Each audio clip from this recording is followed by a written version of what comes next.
everybody to the game plan live before lock, whatever we're calling this. It's a conference championship special edition of our NFL preview. And we got a big gang here. I'm Chris Spags, joined today by Josh Shangelman, Laffy, and Ben Rasa. I got a bunch of great minds here to come together, talking everybody together. How are we doing, gentlemen? Everybody chime in at once. Talk over each other.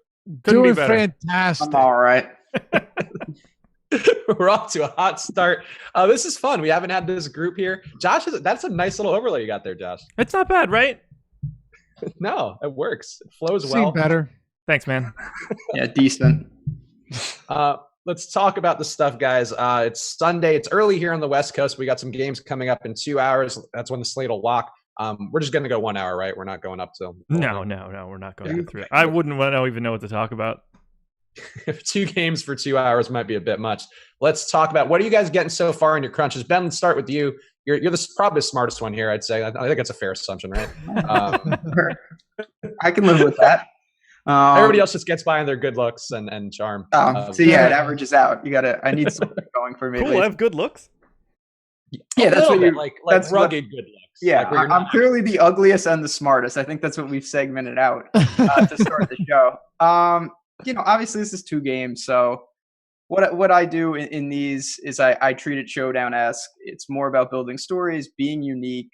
How can you be, if you're trying to beat tens of thousands of people, if you do anything even remotely fully logical, you're going to be duped. So it's about where can I make a stand without being crazy? Do I leave money on the table? That's one way to do it. I try to build in that macro way, and then I dig into the plays themselves. Obviously, you got to get both games right to have a chance today. What about you, Josh? What your cruncher boy? What's coming up in your crunches? Who are the guys who you're seeing the most of? Cruncher boy. You're the crunchiest boy I know. I think that's a good thing, right? We'll go with it. Lots of Alvin Kamara. I think he's just simply underpriced. I'm talking DraftKings at this point. Very little Todd Gurley, which is not something I would have expected a week ago, and yet here I am. And now that I'm looking at that game, I'm just totally nervous about how everything shakes out for the Rams. I don't want to say that there's too many mouths to feed, because that's not really like the right way that I want to talk about it. But now that CJ Anderson is here, like mucking up the works, I just have no confidence in Todd Gurley getting enough volume. And he's probably going to come out here and get 35 combined touches, and CJ Anderson plays 8 snaps or something, now that I say it. Yeah, I don't know what to do with the Anderson thing. I also kind of just went away from that a lot, but I think a lot of people are probably having the same concerns, or maybe there's some leverage then in going to Gurley. What are you thinking, Laffy? How are you feeling about that Rams running back situation? Yeah, we talked about this on the Sirius show today when Josh came on as a guest. I'm on the totally opposite side of Josh for a couple of reasons.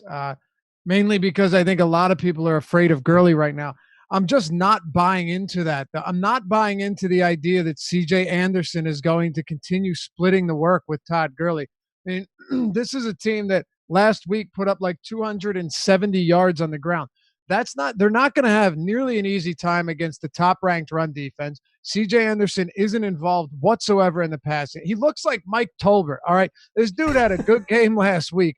But he's had 3 good games. Let's be fair to Anderson. He's looked pretty good.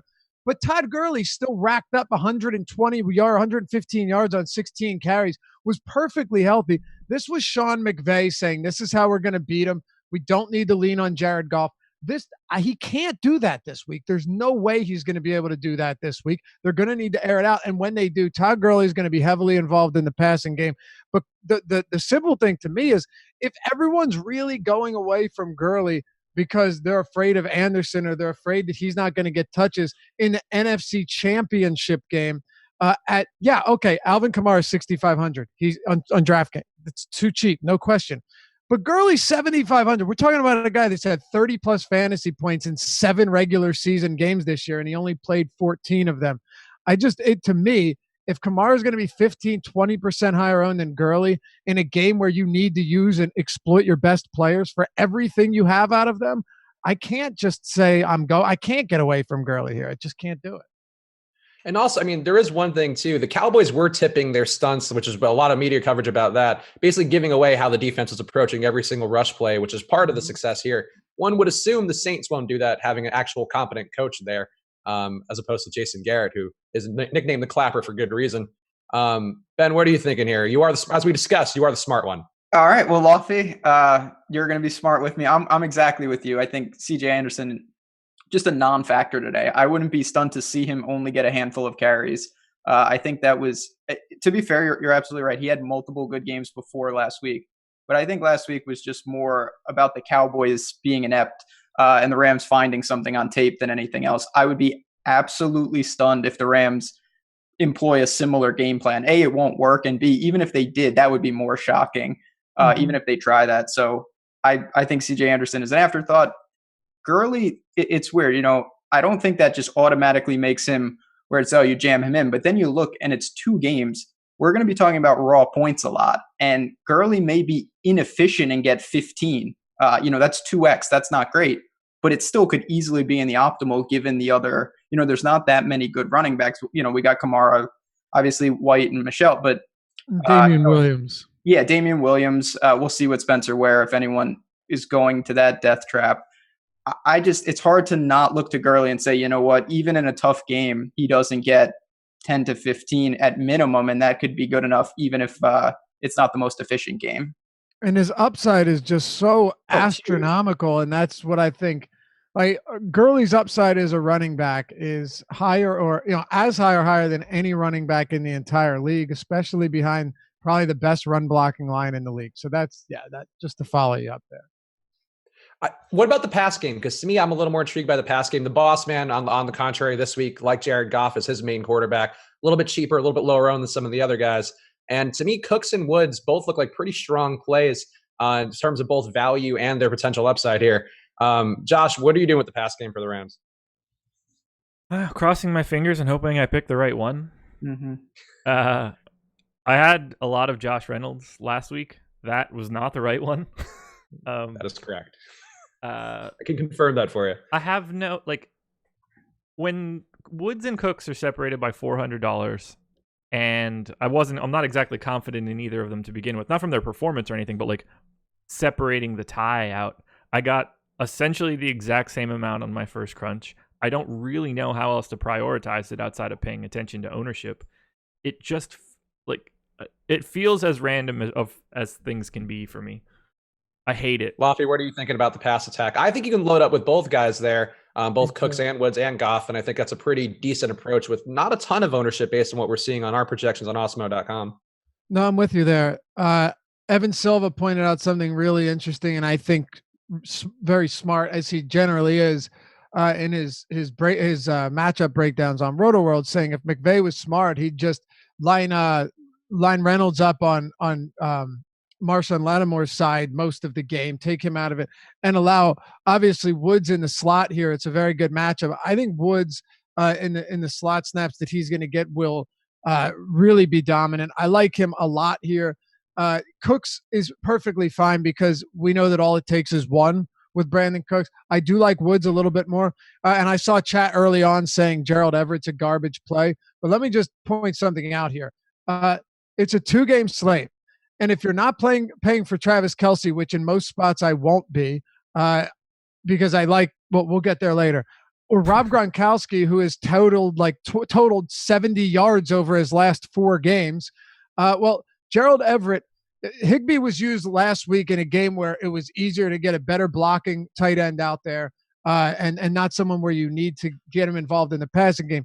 Gerald Everett in games where the Rams have played from behind over the last 4 weeks when they were struggling, 7 targets in that game playing from behind against Philly, 7 against Chicago. So yes, the Saints are good against tight ends, but he's basically minimum salary. The position is dog shit.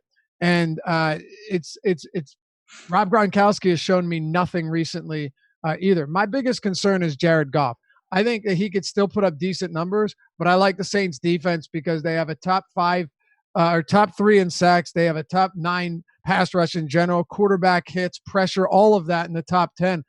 Goff has, let's not kid ourselves. Goff has been super shaky. I think McVay tried to limit and cover up his inadequacies last week.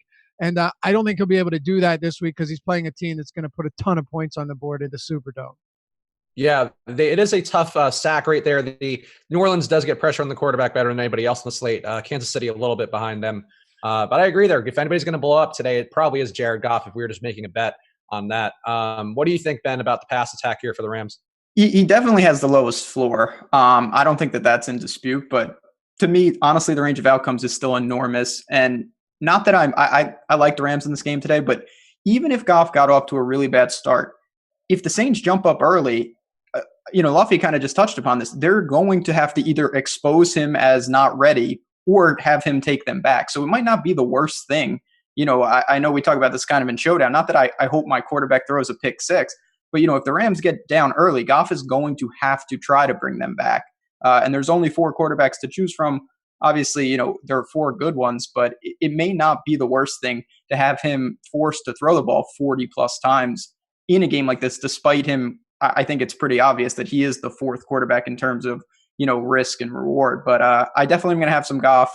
I lean Woods, but it's very tough. Coin toss. I'm probably going to pair him up, maybe try to be a little unique, maybe leave Gurley out of some of those and get leverage like that.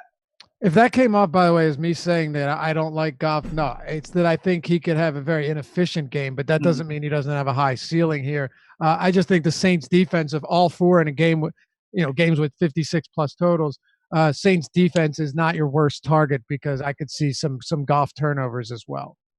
Yeah, and certainly nothing wrong with playing the defense and Goff in the same lineup. Like Lofty mentioned, that is a nice contrarian move here on a slate with 4 games. You probably have to take a defense that's going to be going against the player that you have anyway. And Goff can kill you as much as he can help in a variety of ways. Josh, what are you getting the most on the Saints side here? We're expecting a ton of ownership on Michael Thomas, a ton of ownership on Kamara. Drew Brees also going to be one of the higher-owned quarterbacks. 1 of 4 high-owned quarterbacks on the slate. I should hope so. What are you doing with these guys? The Saints are the team that I'm getting the most of across the board, whether that's Breeze, Kamara, Thomas. Not like it's even more Ted Ginn than I expected to get. I just can't get away from it, and I think it's all like the linchpin of Kamara's price point is what's driving me there. By prioritizing him, I just feel like I've got a couple extra bucks everywhere. Not that that's not a very popular decision by everyone else, judging by our ownership. So getting different, and as Ben mentioned at the beginning, leaving money on the table, I think, is my more prioritized strategy than grabbing someone that I think sucks but fills out my salary cap. Are you with the field on Michael Thomas? I haven't looked at the ownership in the last couple seconds, so let me just double check what it is. Got 50. On DraftKings right now, we have Michael Thomas at 53%. I don't have FanDuel in front of me, but expect him to be one of the highest owned players on the slate on both sides, just for all the people out there. Exact same. Ooh. What about you guys? Lofty, what do you have Michael Thomas at? I'm probably going to have less Michael Thomas than the field. He is at, what do we have? 53. Oh, yeah, no, definitely. Definitely going to have less. Do I like Michael Thomas? Yes, but I'm gonna have to get different somewhere, and I think I'm gonna end up with a lot of like Kamara, Williams, Gurley lineups, a lot of lineups with Tyreek Hill as well, who will also be popular. I will definitely have Michael Thomas, but it looks like as of now I'll probably come in under the field. And one of the reasons for that, Chris, I'll keep it short, is because I do think this is a Saints team, unlike a lot of other teams on this slate. There's only 4 in total, where you can actually get some potential value. Like with Kirkwood out, you might see more work for Smith, who like on Yahoo is minimum salary, 36 on DraftKings. Ted Ginn has seen 15 targets in 2 games since returning and just missed on a couple of touchdown opportunities last week. Like I do think there are cheap pass catchers. We'll get to the tight end. Garbage, of course. It's disgusting. But Drew Brees will spread the ball out when they're not really playing from behind. Like last week, it was just lean on Thomas against a very good run defense, a team that's very good against tight ends. You get the point. Could that be the case today? Yeah, but there are other cheap options here that all they need is 1 or 2 catches to blow it up. What are you thinking, Ben, with this Saints offense here? And what about the tight ends? I know that was a popular debate between Lofty and Josh, which we could go back to.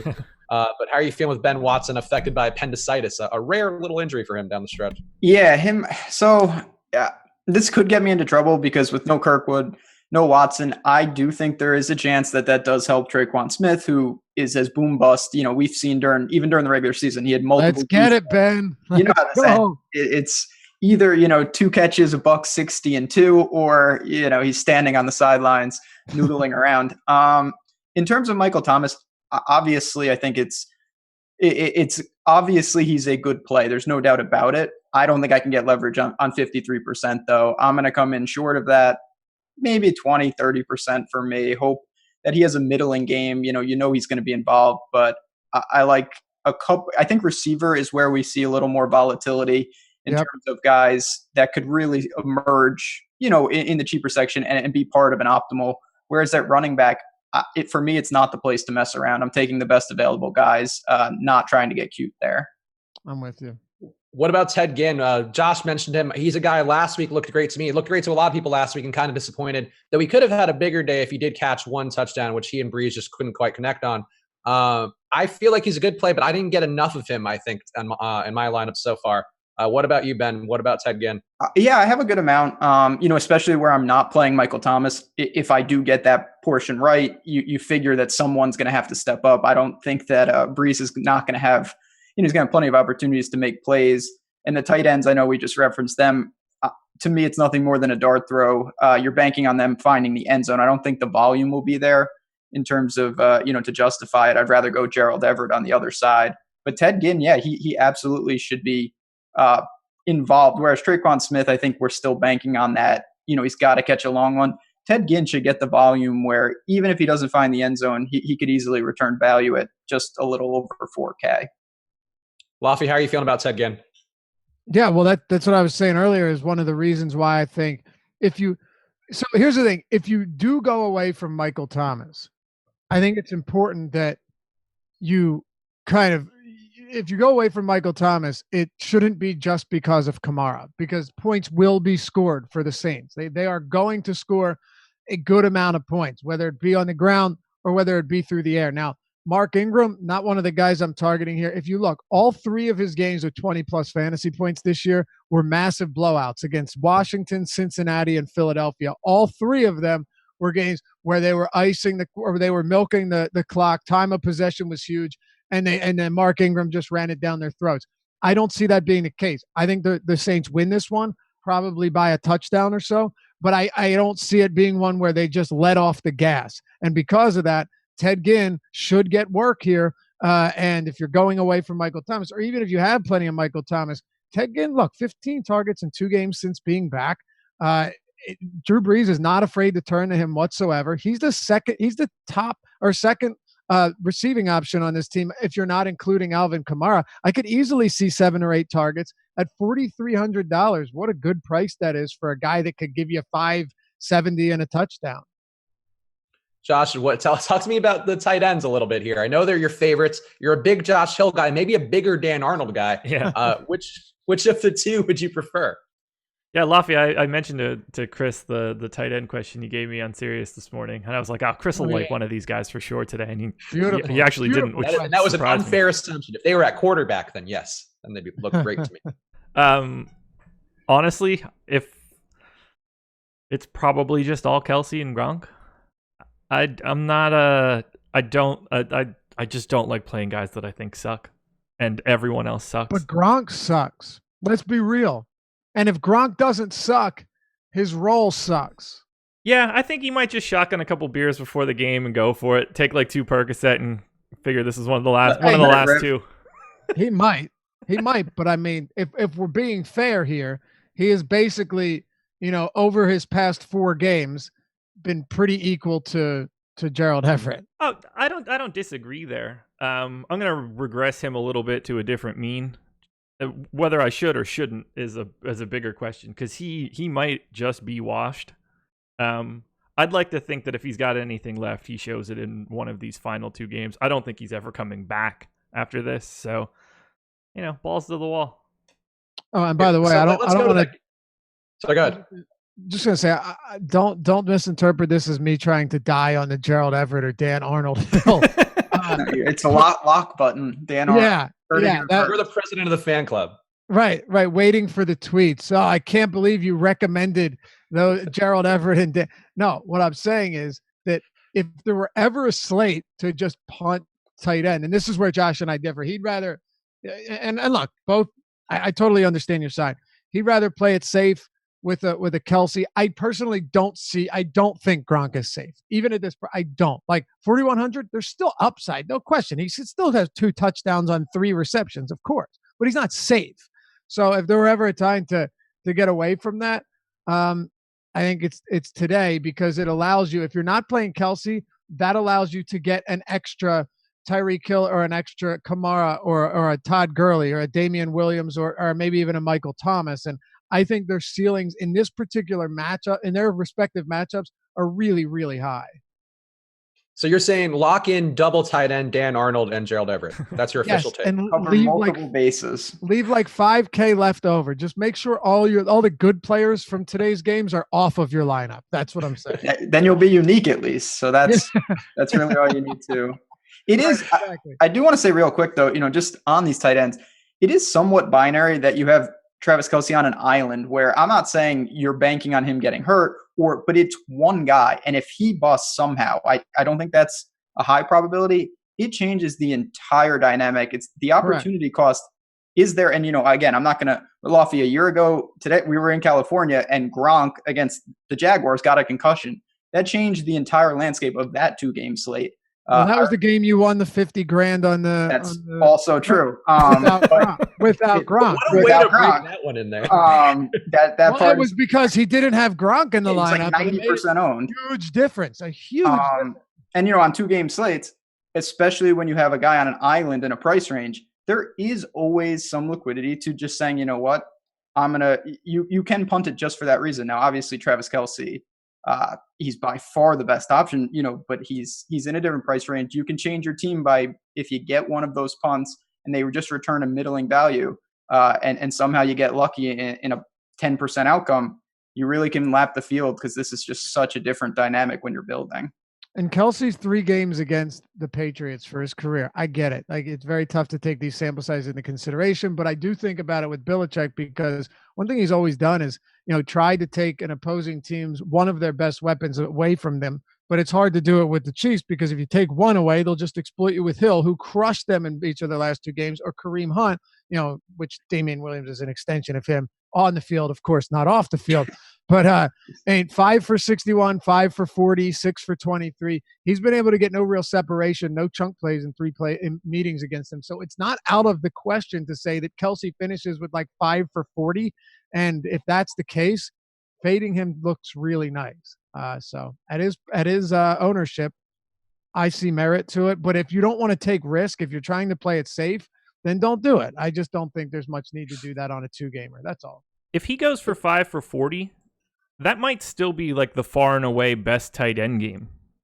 Yeah, but yes, of course. But if he goes for 5 for 40, and that means that you played him over an additional Todd Gurley, and Todd Gurley goes for 28, or Tyreek Hill, who you couldn't play because you had Kelsey, goes for 29, because if Kelsey goes for 9, there's a very good chance that Tyreek Hill is having a huge game.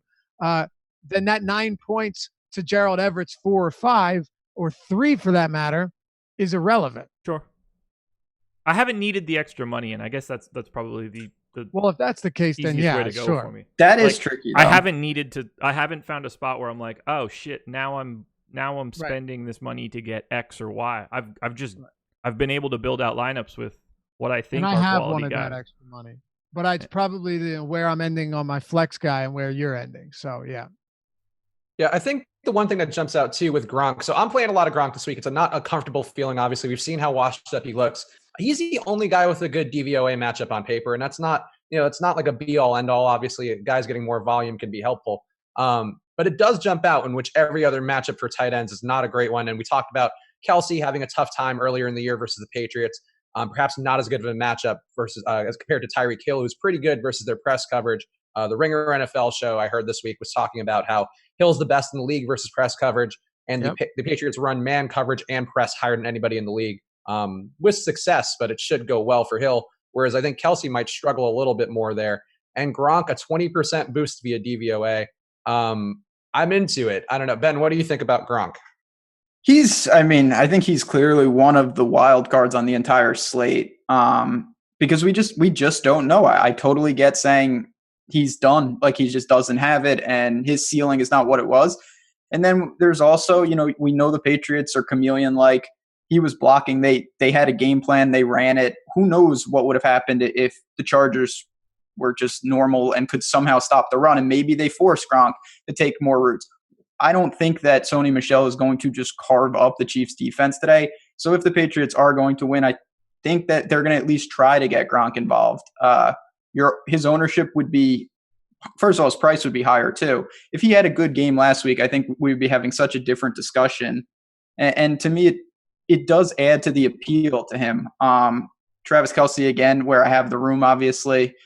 You just go there. But I'm going to have some Gronk. I have a feeling I actually get over the field, and that's partly because I think people have soured on him since his recent performances have really been lacking. Yeah, that Chargers game on paper was a very bad matchup. They were the best team in the league versus tight end, and you would expect him to not have a great game there, especially when he's being held in the block a decent amount. Josh, what about you? Where are we going with Gronk? He's one of the only 2 tight ends that I'll have. I have quite a bit of them, and the price is what makes it appealing to me. If he's going to be like a little bit more expensive than the garbage tight ends, there's enough ceiling there for me that I'm happy to just fill out with him. I don't see as much utility as spending down if Gronk is an option, and he could just go out and be awful, but I'm also not losing the price tag you normally expect to lose when you have Gronk. It's, what is he, 4,100 or something stupid? Yeah. That. I'm willing to make that mistake on $4,100 Gronk if my only other alternative is Gerald Everett. And Dan Arnold. Don't forget Dan Arnold. Sure. Lock him in. Yeah, you mentioned the DVOA before, and it's not something that I pay attention to a ton, but what I do like seeing is that tight ends have had the second most targets against the Chiefs on a game-by-game basis. I'm all about opportunity, and if they can give up additional opportunity to Gronk, I mean, hopefully those opportunities are happening in the red zone and he's scooping in a touchdown. Waffy, give us your final Gronk thoughts here. You think he's washed up, but is he playable? Yeah, absolutely playable. I don't have an issue with Gronk because he's dirt cheap. It's just more so the idea that that I don't think Gronk, or put it this way, Kelce to me is far and away the top tight end. We know that. It's not a debate. We won't get into that debate because that would be stupid. But in the same breath, like I'm definitely going to have some of these cheaper guys and more cheap guys than Kelce, and Gronk falls into that category just because the extra like 15 or 1400 that you're paying for him over Everett in some lineups definitely isn't going to kill you. So I'd prefer to go cheap there with Gronk too. I have no issue, but I'm not expecting him to bounce back. I'm just hoping that he can catch a touchdown and give me like 9 or 10 fantasy points, which would be pretty huge given the rate he's been going at.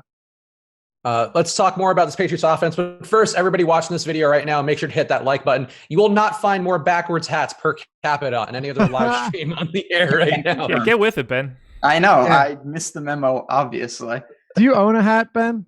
Yeah, but you're not going to see me. I have a sweet hat. It's not a hat. It's a Rangers like beanie. I should start sporting that on these podcasts. By the way, here's one of many.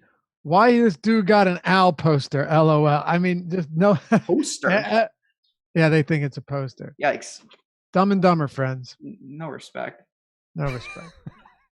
Why do you have that owl fat head in the background? So let's talk about the Patriots offense here. I'm very big on Tom Brady today. I'm buying in their stupid nobody believes in us crap with the bet against us memes all over social media that Julian Edelman in particular has been posting. Brady too, talking about everybody thinks they're terrible. This is a Kansas City offense or defense rather that gives up over 400 yards a game. You can't say that about anybody else in the slate. I believe in trusting experience, and also when Tom Brady 17.8% projected ownership on DraftKings, which is crazy to me. I want to go to him quite a bit. What are you doing with Brady, Josh?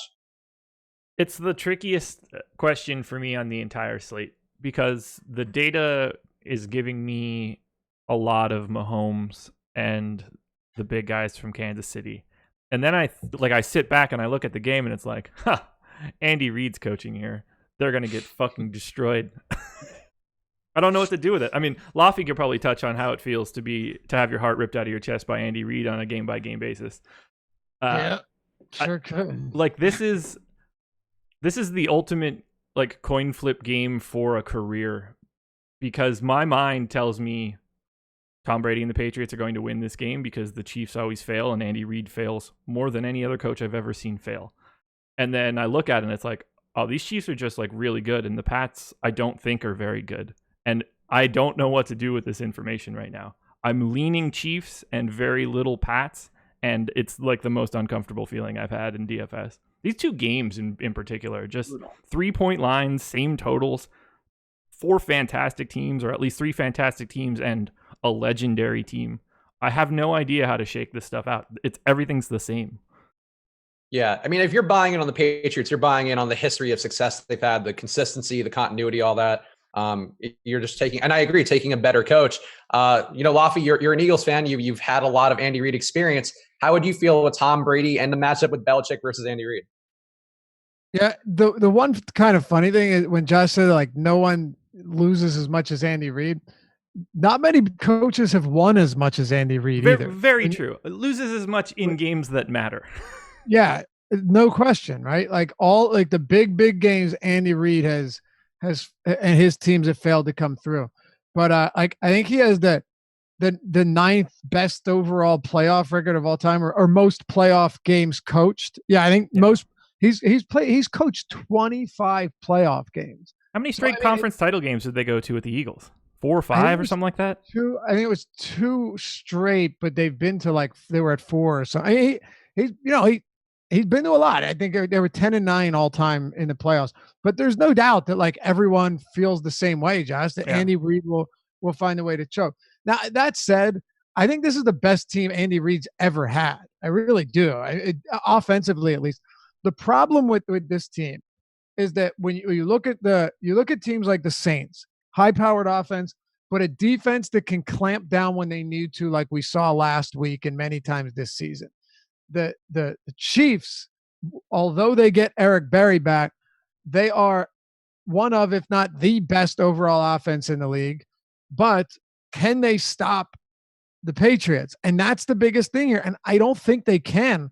For that reason, I like Tom Brady. And honestly, Spags, I feel like there isn't, and this is just my opinion, but I don't think there is one quarterback on this slate that is head and shoulders better than anyone else.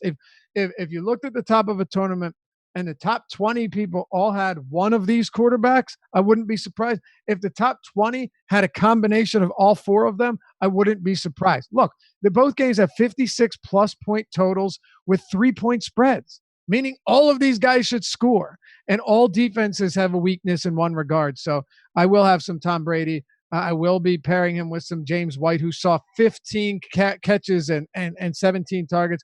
Rob Gronkowski. Actually, a relatively difficult matchup for Edelman. Slot receivers have struggled a bit against Kansas City, but I don't think it matters with Belichick and Brady at the helm.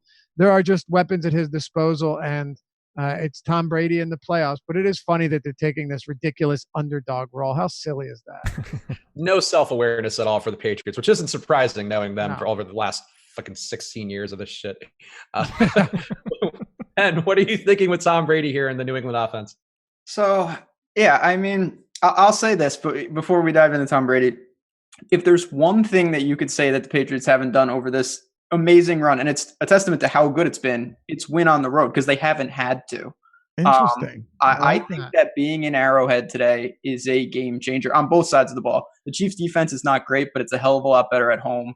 And Tom Brady, he has a couple of wins on the road in the playoffs. That's the one thing he hasn't had to do much of, and it's because they are always at home. We can thank Kenyon Drake for giving the Chiefs a chance, because if this was in Foxborough, they're 9-0 in Foxborough, 3-5 elsewhere this year. I think that could be a determining factor. From a DFS standpoint, I think Brady's still clearly in play, just because if they're playing catch-up, I don't think it's a stretch, just to add on to what Laffy was just saying, that the optimal quarterback is from one of the losing teams today. because I think they're all going to put up points. And if you're trailing, it may just mean that, a disproportionate amount of your offense is coming from the quarterback. So I wouldn't be stunned to see Brady have a good game. I do think the Chiefs win the game. I hope the Chiefs win the game, obviously, being from New York. But I think any of these quarterbacks that's not where I'm making a stand. I have some Brady. I'm going to pair him up with, obviously, his main weapons and go from there.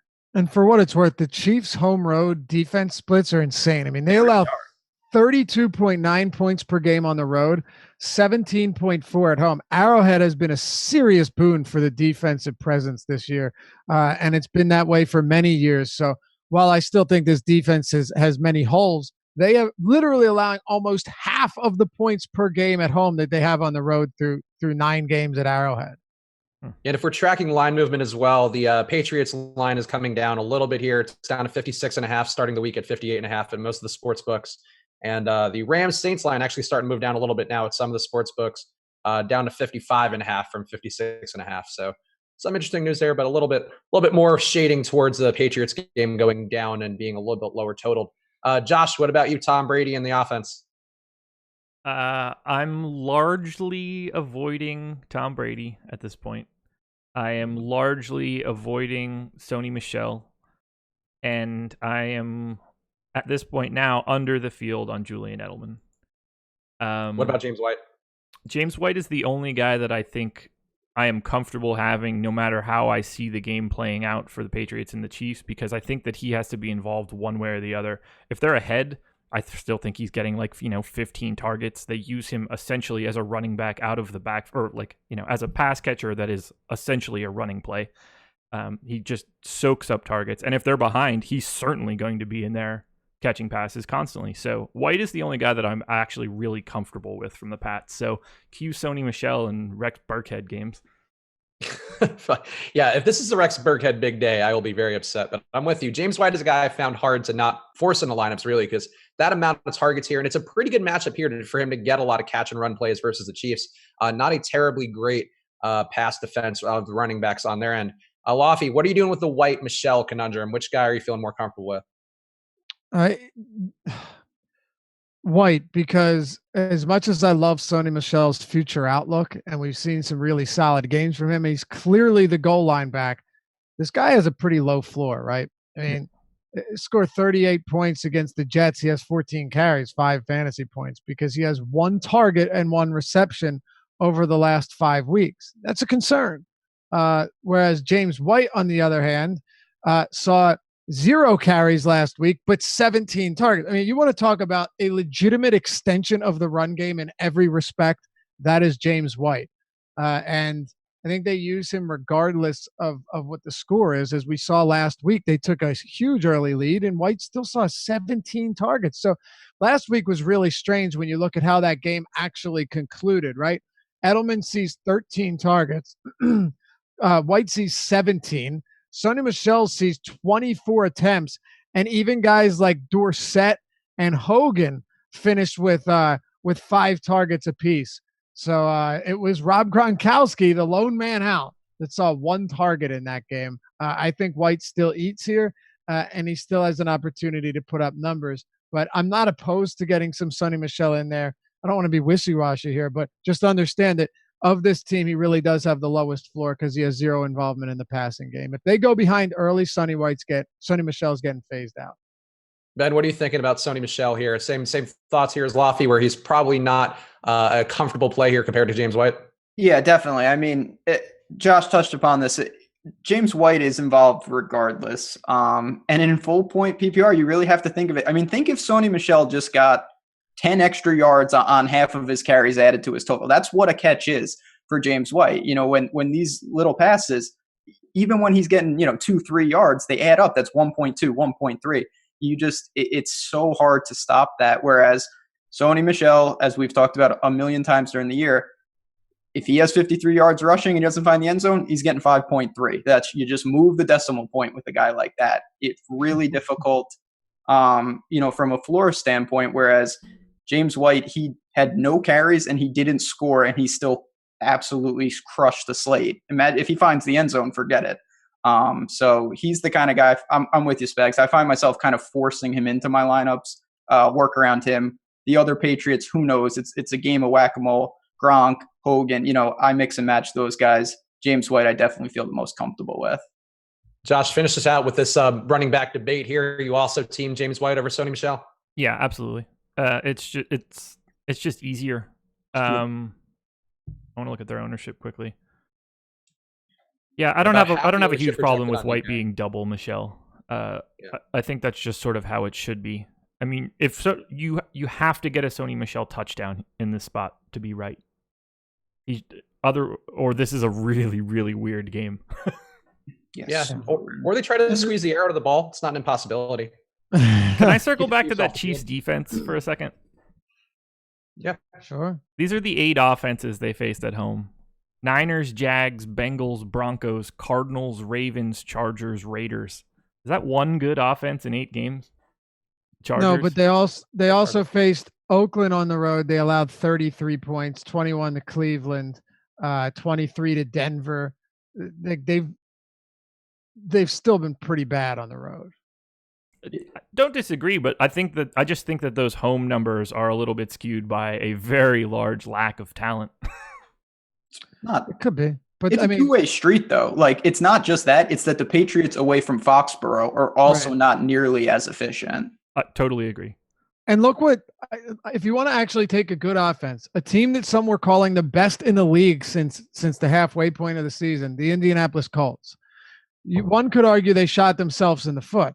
Another could argue that the atmosphere, the conditions, and the defense had a whole lot to do with it. That was with Eric Berry not on the field. Yeah.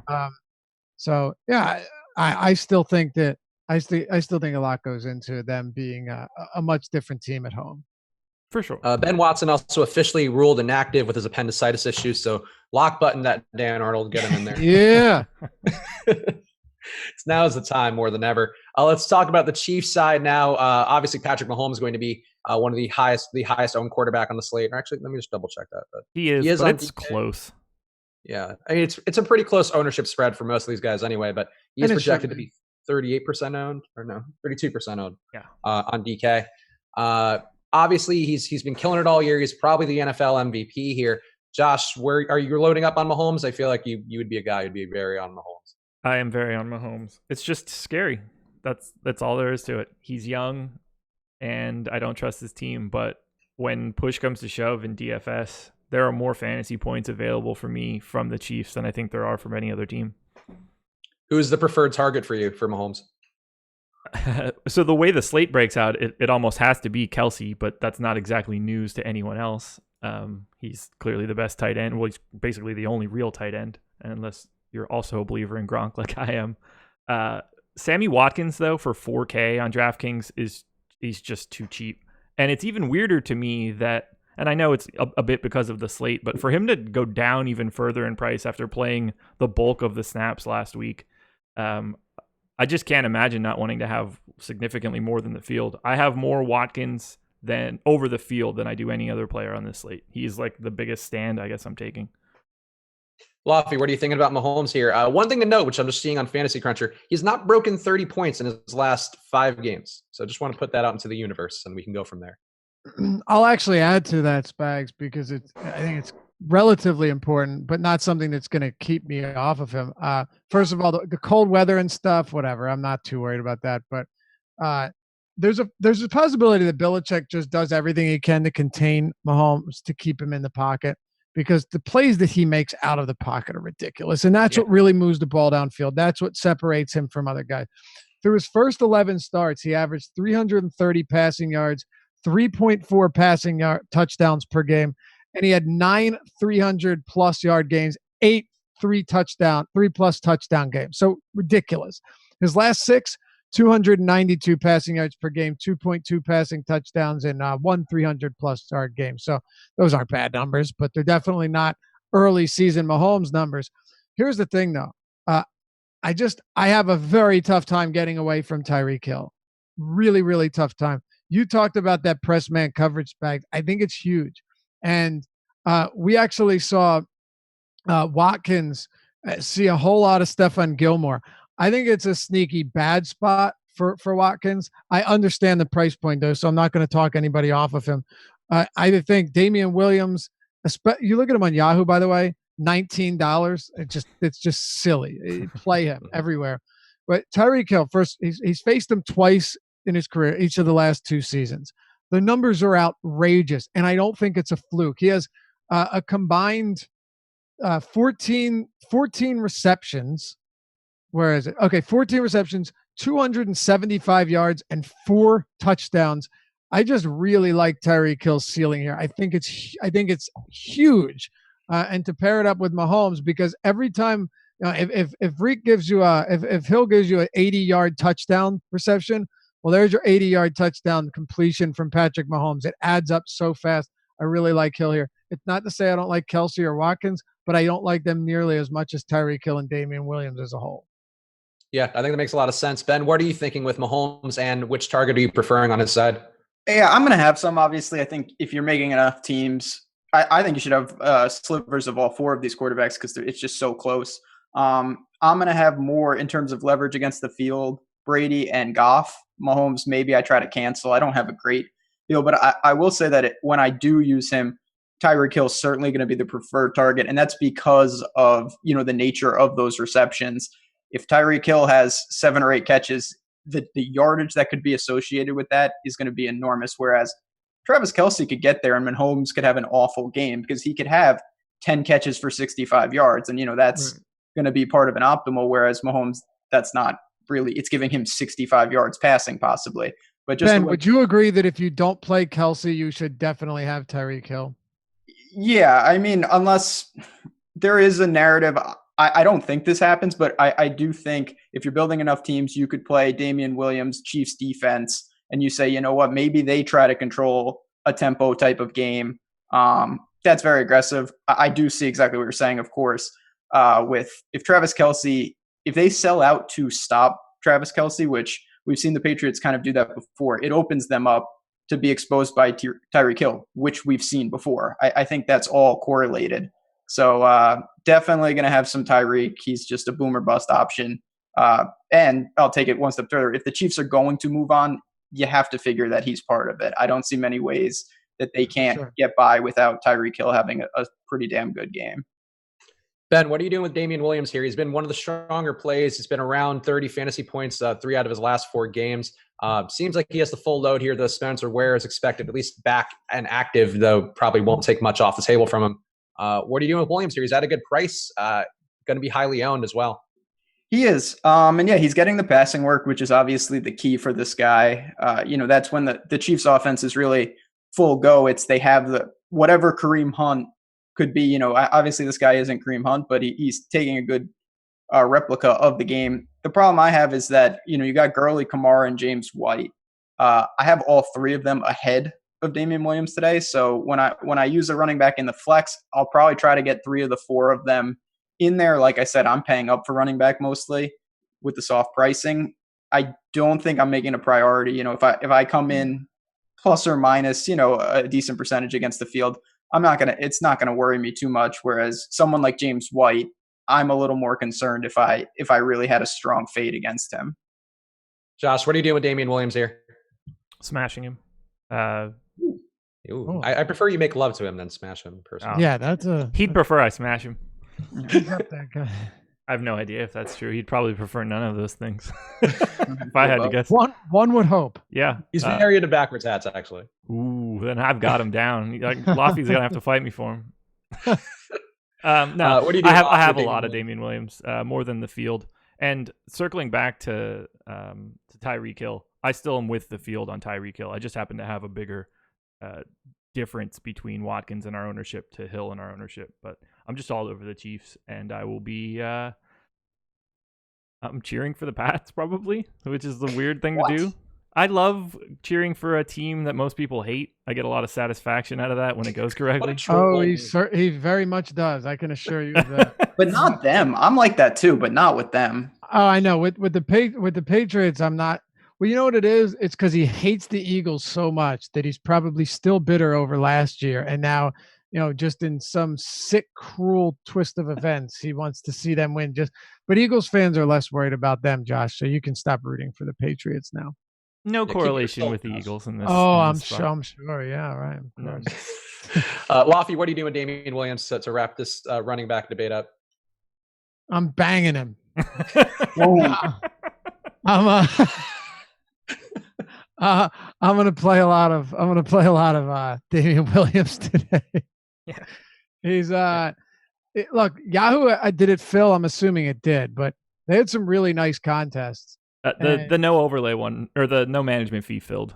It did. Yeah, I figured it would. I was getting in there at like 9 a.m. because I was awake for some ungodly reason doing that Sirius show, and it was right around filled. Yeah. It was right there. So Damian Williams at $19 there.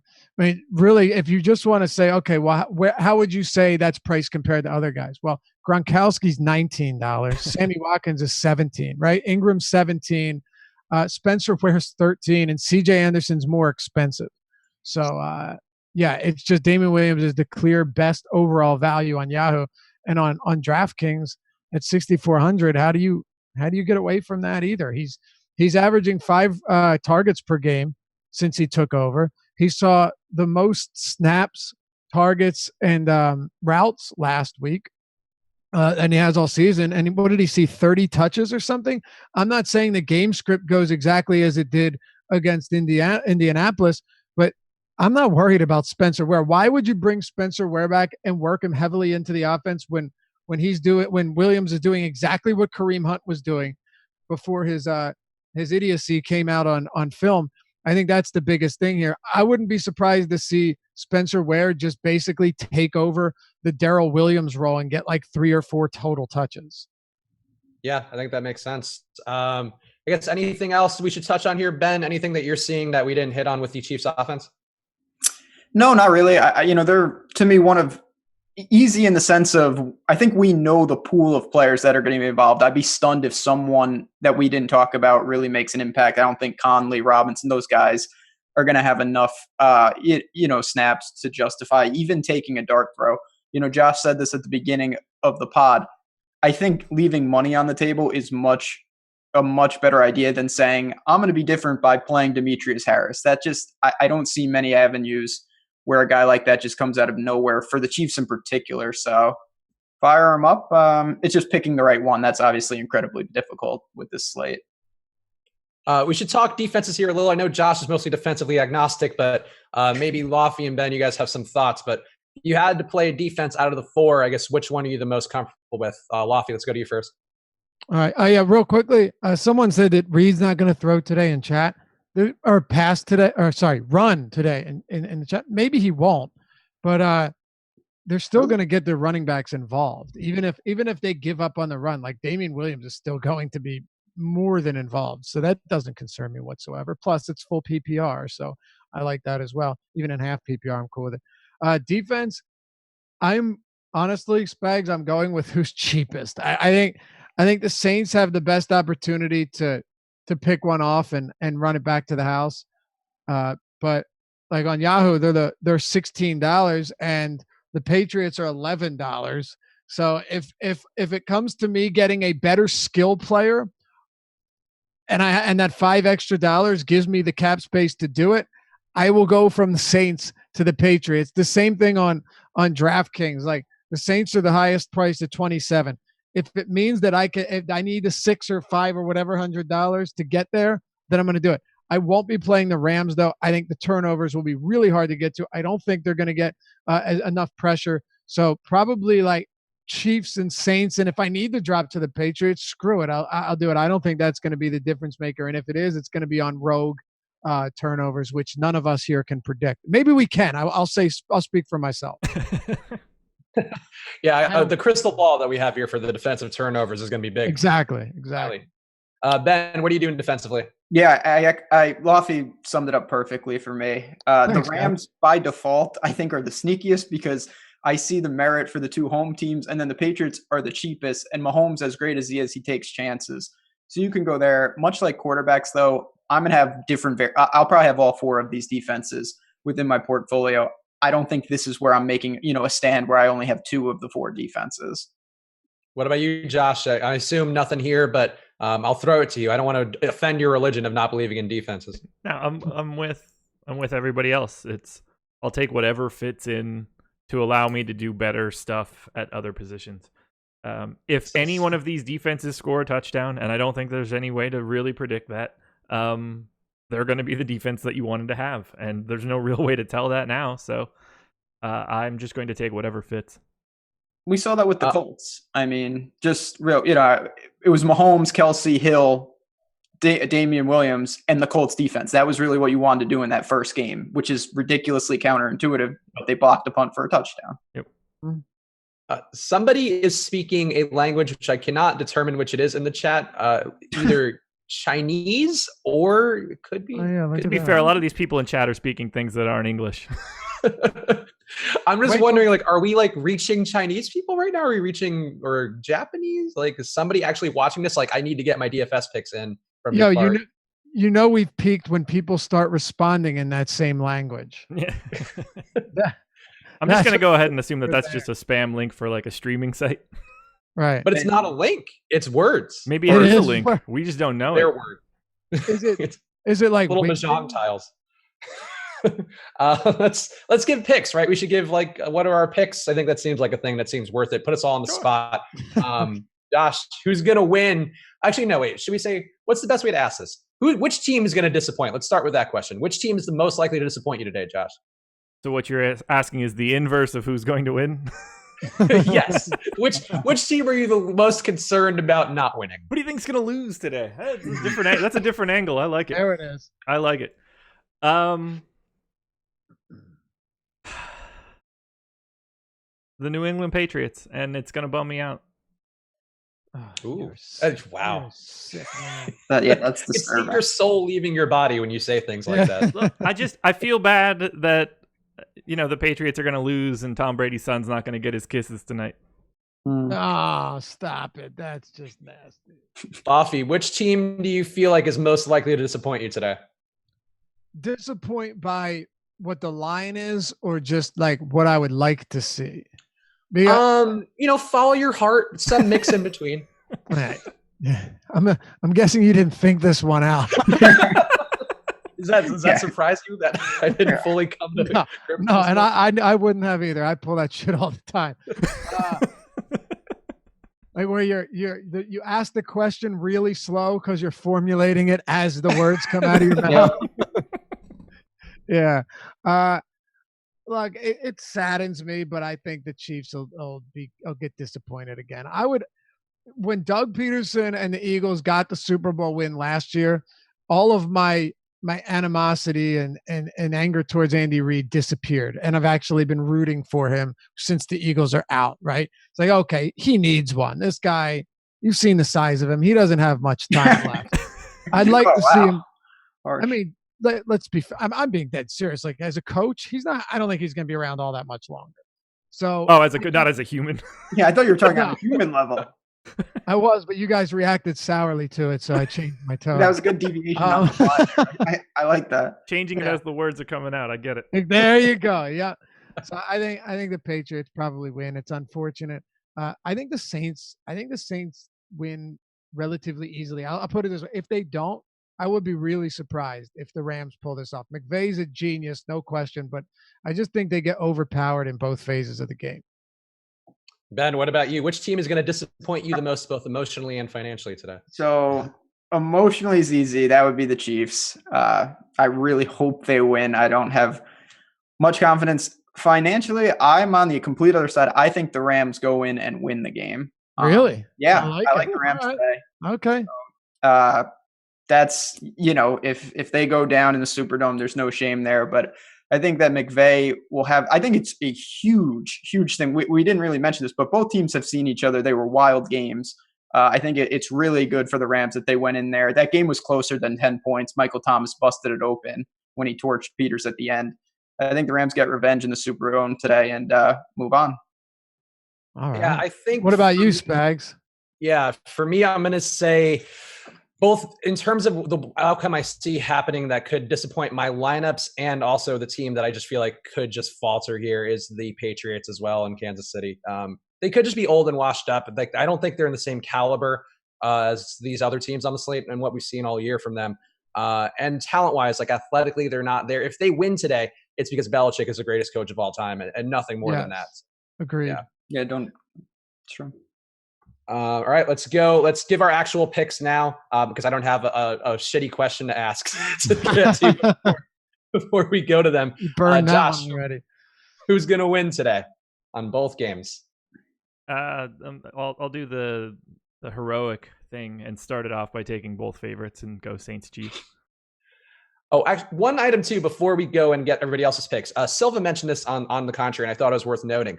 Apparently, there's no advantage at all in terms of win-loss record to seeing a team twice in a year, which is something I was surprised by. But it's like the numbers are exactly the same for the most part. So one of the thought processes I had was that the Rams are going to win because they lost last time. The Chiefs are going to win because they lost last time. Apparently, not a thing that exists. So. I've actually never understood that because why would one team have an advantage over the other? They both saw each other once, so they'd both have the same intel and the same advantage. Well, I will say, if you have a competent coach against a moron, I think it's a huge like if Sean McVay, sure, some bozo, seeing the team and adjusting is gigantic. But these are all really smart dudes. Yeah, okay, I would agree. I think that's a fair point. Yeah, the logic to me would be what we saw with the Chargers-Ravens game, where you have a situation where you see it firsthand, and all of a sudden you completely figure out how to stop Lamar Jackson. I think that would be what you're looking for more so, and also the assumption would be if you won the game the first time, like you're not going to change much because you won the game and you got the outcome you wanted. So I think the logic behind it apparently it doesn't matter. So what else I think with that too, Spags, is none of these teams, none of them are one-dimensional.